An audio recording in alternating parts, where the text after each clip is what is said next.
ರಾಜ್ಯದ ಅತಿದೊಡ್ಡ ಜಲಾಶಯವಾದ ತುಂಗಭದ್ರಾ ಜಲಾಶಯ, ಅದರಲ್ಲಿ 105 TMC ನೀರು ಇದೆ. ತುಂಗಭದ್ರಾ ಜಲಾಶಯದ 19ರ ಗೇಟಿನ ಚೈನ್ ಲಿಂಕ್ ಮುರಿದು ಹೋಗಿರುವ ಕಾರಣ ಅದನ್ನು 55ರಿಂದ 60 TMC ಅಡಿ ನೀರನ್ನು ಖಾಲಿ ಮಾಡಬೇಕಾಗುತ್ತದೆ. ಇಲ್ಲವಾದರೆ ಡ್ಯಾಮಿಗೆ ತೊಂದರೆಯಾಗುತ್ತದೆ ಅನ್ನುವ ಕಾರಣದಿಂದ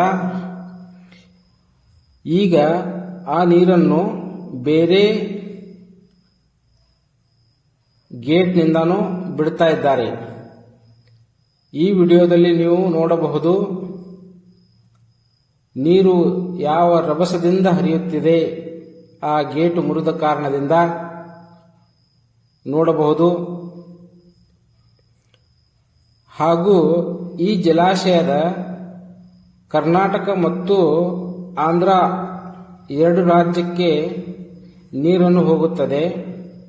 ಹಾಗಾಗಿ ಇದು ಕೊಪ್ಪಳ ಮುನಿರಾಬಾದ್ ಭಾಗದಲ್ಲಿ ಜನರಿಗೆ ತುಂಬಾ ತೊಂದರೆ ಆಗಬಹುದು ಅನ್ನುವ ಕಾರಣದಿಂದ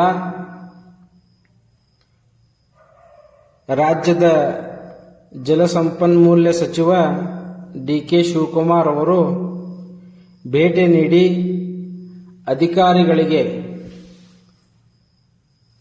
ತುರ್ತು ಕ್ರಮವನ್ನು ಜರುಗಬೇಕು ಎಂದು ನಿನ್ನೆ ರಾತ್ರಿ ಮಾಹಿತಿ ನೀಡಿದ್ದಕ್ಕೆ ಈ ಚೈನ್ ಲಿಂಕ್ ತಪ್ಪಿದೆ.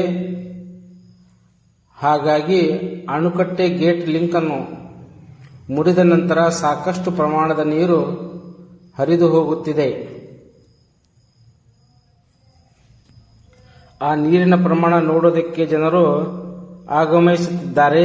ಆ ಕಾರಣದಿಂದ ಜಲಾಶಯಕ್ಕೆ ಸಾರ್ವಜನಿಕರ ಪ್ರವೇಶ ನಿರ್ಬಂಧಿಸಲಾಗಿದೆ.